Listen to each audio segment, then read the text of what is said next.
রণে বনে জলে জঙ্গলে যখনই বিপদে পড়িবে আমাকে স্মরণ করিও, আমিই রক্ষা করিব।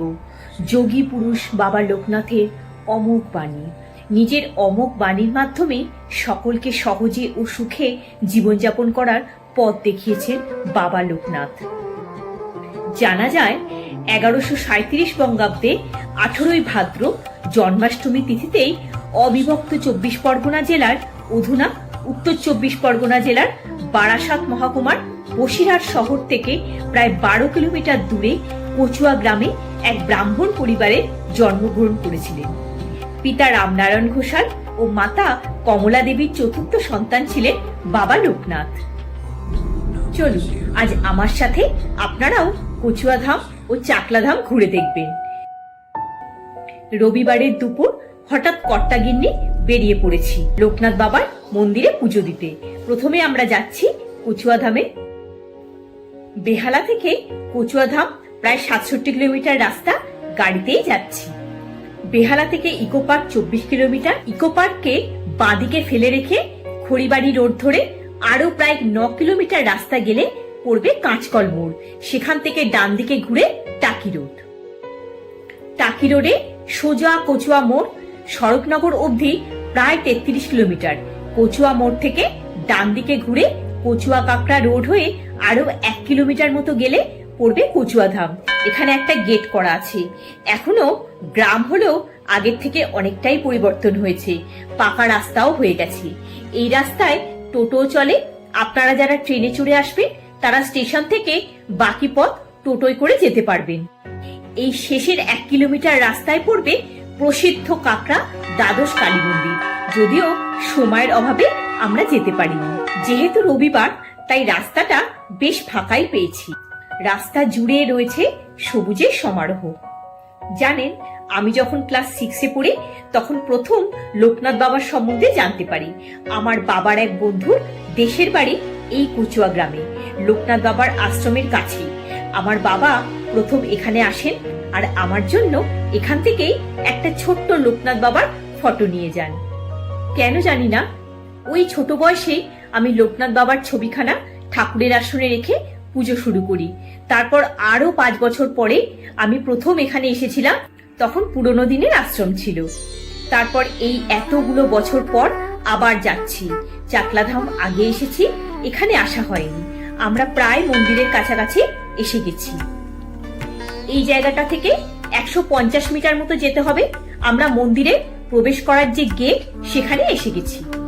বেহালা থেকে কচুয়া ধাম পর্যন্ত আসতে সময় লেগেছে প্রায় 2 ঘন্টার মতো। গেট দিয়ে ঢুকে বাঁধানো রাস্তা দিয়ে খানিকটা এগিয়ে গেলে কার পার্কিং রয়েছে। এই যে ছোট মন্দিরটা দেখছেন, এটা লোকনাথ বাবার সবচেয়ে প্রাচীনতম মন্দির। এখানে বাবা লোকনাথ আর তার বাল্যবন্ধু বেণীমাধব বন্দ্যোপাধ্যায় গুরু ভগবান গাঙ্গুলির কাছে পৈতে গ্রহণ করেছিলেন 11 বছর বয়সে। লোকনাথ নামকরণও তিনিই করেছিলেন। পাশেই ওনার পৈতৃক বাড়িও রয়েছে, আমাদের যাওয়া হয়নি। এই বাঁধানো রাস্তা রয়েছে আর বেশ কিছু বড় বড় গাছের চারদিকেও দর্শনার্থীদের জন্য বাঁধিয়ে দেওয়া হয়েছে। পড়ন্ত বিকেলে পাখিদের কলতান শুনতে বেশ লাগছিল। এক মোহময় পরিবেশ সৃষ্টি হয়েছিল। আম গাছ ভর্তি আম ফলে রয়েছে। এখানে দুধারে রয়েছে দোকান, সেখান থেকে পুজো দেওয়ার জন্য ডালা সংগ্রহ করতে হয়। এই হচ্ছে মূল মন্দির, সুন্দর বাঁধানো। এখানে বলে রাখি, সকাল 8টা থেকে 12টা পর্যন্ত পুজো আরতি হয়। কুপন কেটে প্রসাদ হল আছে, সেখানে ভোগ খাওয়ানো হয়। ভোগের কুপনও 12টা পর্যন্তই দেয়া হয়। পুজো বন্ধ থাকে দুপুরে। তারপর আবার 3টে থেকে 8টা পর্যন্ত পুজো আরতি হয়। যেহেতু এটা গ্রামাঞ্চল তাই সকালের দিকে পুজো দেওয়াই ভালো। যদিও আমাদের এদিন আসতে দেরি হয়ে গিয়েছিল। মন্দির সংলগ্ন এই দোকান থেকে মালা ও প্রসাদের ডালা সংগ্রহ করেছি। নিন, বাবার দর্শন আপনারাও করুন। শান্তিতে মন ভরে গেছে। মন্দিরে পুজো দিয়ে এই পাশে যে ছোট মন্দিরটা দেখছেন, এখানে ধূপ মোমবাতি জ্বালিয়ে পুজো করা যায়। আমিও করেছি। সকলে মনের ইচ্ছা পূরণের জন্য দৌড়ও বেঁধে রেখেছেন। মন্দিরের ভেতরে বেশ কিছুক্ষণ বসেও থাকতে ইচ্ছা করবে। একটা জিনিস শুধু ভালো লাগেনি, যেটা অসংখ্য ভিখারি ঘুরে বেড়াচ্ছে। ভিখারি বলে তো আলাদা কোনো জাত হয় না, কিন্তু প্রায় পুরো সময়টাই দলে দলে মহিলারা বাচ্চা নিয়ে আমাদের পেছনে ঘুরে বেরিয়েছে, যেটা খুবই অস্বস্তিকর। একজনকে কিছু দিলে সঙ্গে সঙ্গে বাকিরাও ঘিরে ধরছে।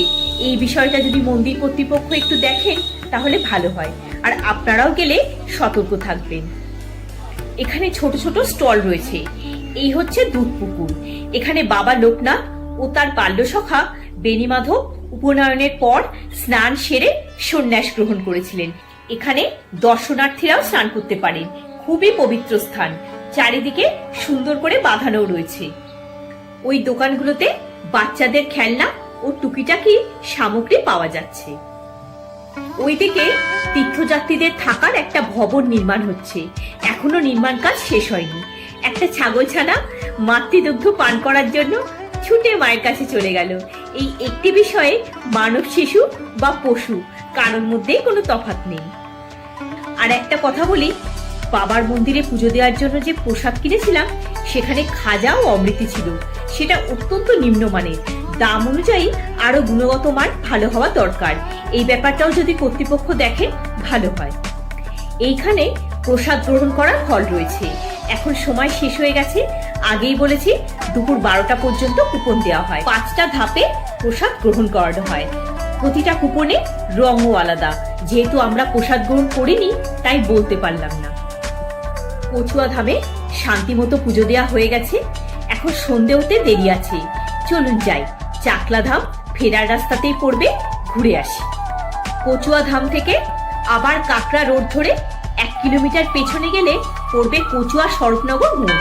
বাদিকে ঘুরে টাকি রোড ধরে কলকাতার দিকে ফিরে এলে আরো 4 কিলোমিটারের একটু বেশি দূরে পড়বে বেড়াচাপার মোড়।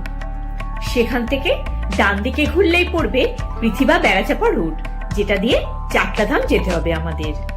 রাস্তাটা সরু ও খুবই জনবহুল।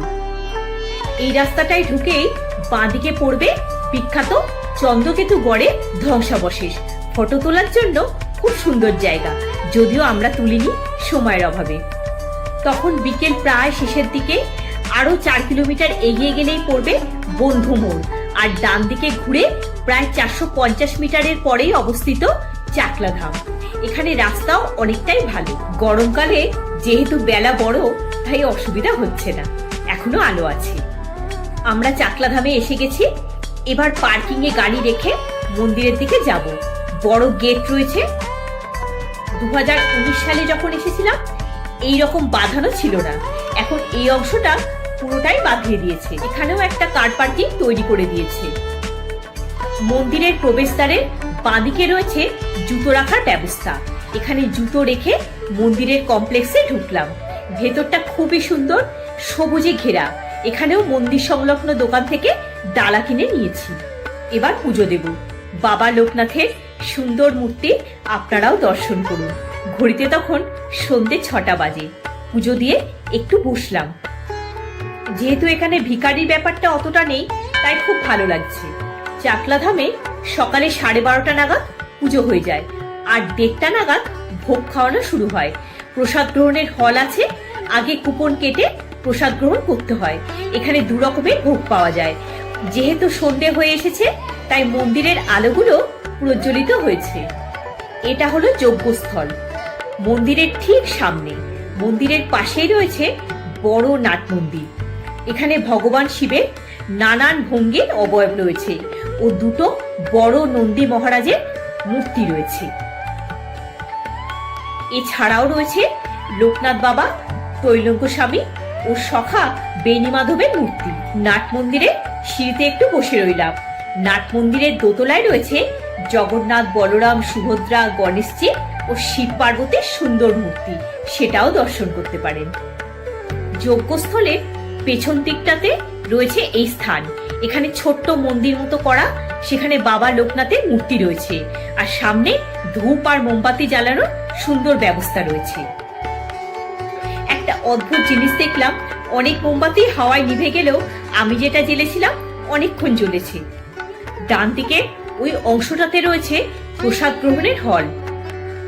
শেষবারের মতো প্রণাম করলাম। দেখুন কত বড় বড় কাঁঠাল। আমাদের বাড়ির চারপাশে প্রায় বৃক্ষ শূন্য হয়ে গেছে। এখানে এসে তবু দেখা গেল কবির ভাষায় বলতে ইচ্ছা করছে, দাও ফিরিয়ে সেই অরণ্য, লহ এ নগর। পুজো দিয়ে বেরিয়ে এলাম। কার পার্কিং এর প্লেসের পাশেই একটা চা কচুরির দোকান আছে। সন্ধেবেলায় কচুরি থাকে না, তবে সুস্বাদু চা বিস্কুট জল খেয়ে তেষ্টা মিটিয়েছিলাম, ছবি তুলিনি। এবার ওই একই পথ ধরে বাড়ি ফেরার পালা। হয়তো আবার আসবো মনের টানে বাবার স্থানে। আজ এই পর্যন্তই। ভিডিওটা যদি ভালো লেগে থাকে একটা লাইক দিয়ে চ্যানেলটা সাবস্ক্রাইব করে পাশে থাকার অনুরোধ রইল। সবাই খুব ভালো থাকবেন, সুস্থ থাকবেন। দেখা হচ্ছে পরের একটি পর্বে। ধন্যবাদ।